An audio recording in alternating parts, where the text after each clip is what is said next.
Today I'm going to be talking to you about a 2x2 matrix. But this is no ordinary 2x2 matrix. This is the Eisenhower Matrix. Is it applicable to Agile? Yes, it is. Is it applicable to Lean?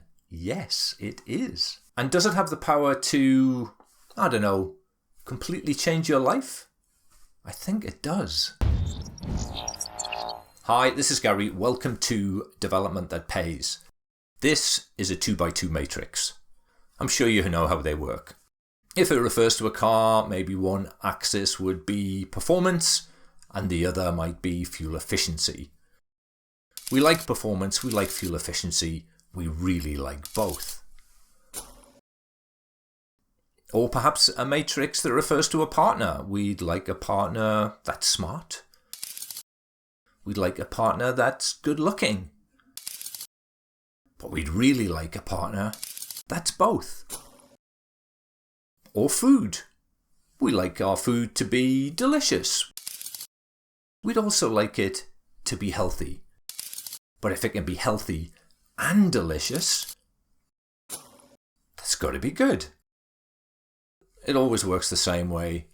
Bottom left is the quadrant to be avoided. These two are good, but this one at the top right, that's where greatness lies. Let's do another one. This time the axes are urgent and important. The context being things on your to-do list. But it's a no-brainer. You want to be working on urgent and important. Right? What you're looking at here is a version of, I'll say more about that later, a version of the Eisenhower Matrix.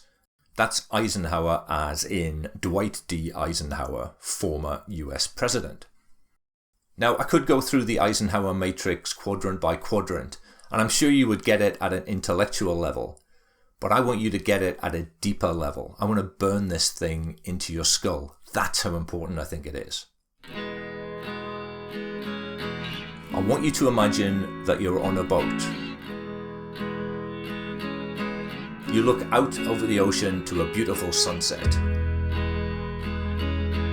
And you're thinking life doesn't get better than this.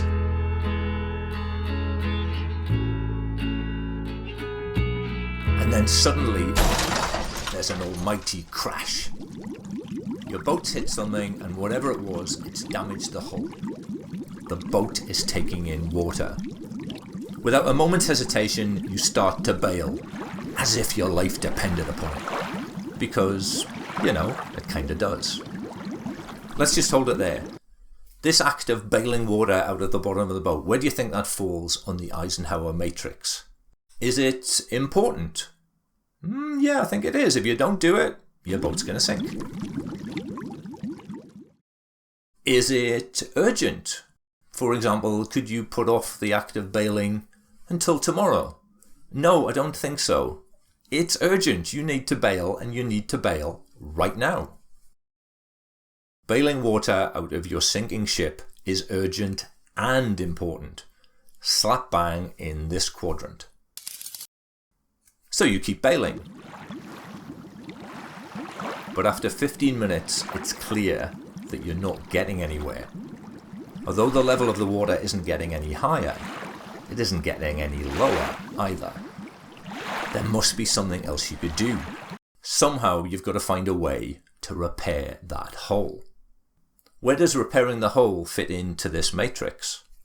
I hope I don't have to convince you that repairing the hole is important. After all, without a repair, this boat doesn't have much of a future, and neither do you. Is it urgent? Well, you could put it off, actually. You could just continue to bail. Forever, forever, forever, forever. Repairing the boat is important, but it isn't urgent, at least not in comparison to bailing. So it fits squarely, pardon the pun, into this quadrant.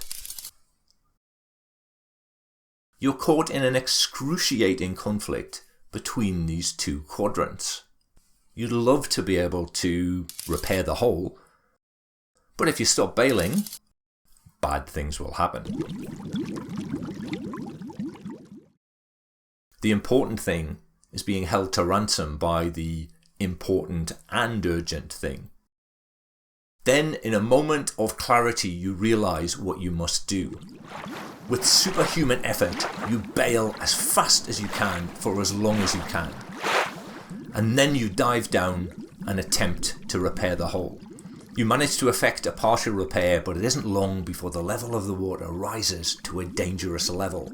You have to abandon your repair job and return to bailing. With the hole partially closed, you're able, eventually, to take a break from the urgent job of bailing the water and return to the important job of repairing the hole. And so it goes on until the repair is complete and you can, at last, breathe a sigh of relief. You've been saved. Saved by the important task. The important task that was the cure, the antidote for the urgent and important task. The most powerful quadrant turns out to be this one. Important and not urgent. If you've come across the Eisenhower Matrix before, you'll know that it's usually drawn with the urgent axis reversed, which has the merit of putting the most powerful quadrant at the top right. It's in this quadrant that the big stuff happens, the major transformations, the huge leaps forward. You're not going to believe this, but something really urgent has come up, so I'm going to have to bail. But I'll be back in part 2 for more of the importance of the Eisenhower Matrix. I hope you can join me then, and if you haven't already done so, take a moment now to subscribe to the channel by hitting the big logo right here. See you next time. Cheers for now.